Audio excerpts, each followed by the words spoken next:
Earthquake fault lines, tropical storms and depressions, and strained coastal environments make the Asia-Pacific the most disaster-prone region in the world.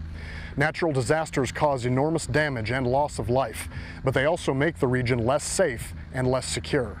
They're a concern that the commander of U.S. Pacific Command, Admiral Samuel Locklear, has discussed with leaders throughout the region. Changing weather patterns and violent storms, the inevitable volcanic eruptions and earthquakes, tsunamis, all this will continue, all in very unpredictable ways. Understanding why natural disasters are a security threat is key for the U.S. Pacific Command's mission. When you have a natural disaster that happens, your way of life could be wiped out in a matter of minutes, as we've seen with tsunamis and cyclones. For Pacific Islanders, it's even more drastic because the communities are so small, and the capacities may not be up to par to where they could mitigate or prepare for major disasters like tsunamis. When you look at the tsunami that hit Japan, that tsunami had an initial impact, but it also had a longer-term impact on the economy of Japan, on the economy of the world in many respects. The relationship between these extreme events and the impact that they cause over the long haul is quite significant.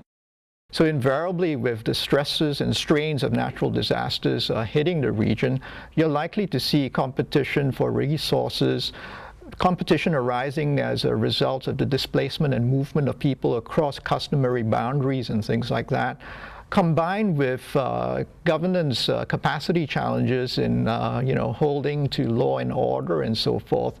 I mean, these are the issues that are very likely to cause flashpoints occasionally. If a country is in stress from a natural disaster, if they're already a weak government or a developing country, then they become less stable. And the United States government, and in the Pacific, it's the Pacific Command, has a responsibility for security and stability. In preparation for that, all the planners up at the Pacific Command have to think about and advise the commander what sort of resources would we need for a particular type of emergency, and which countries in the AOR, the area of responsibility, are more vulnerable and more likely to suffer, and hence more likely to need our intervention.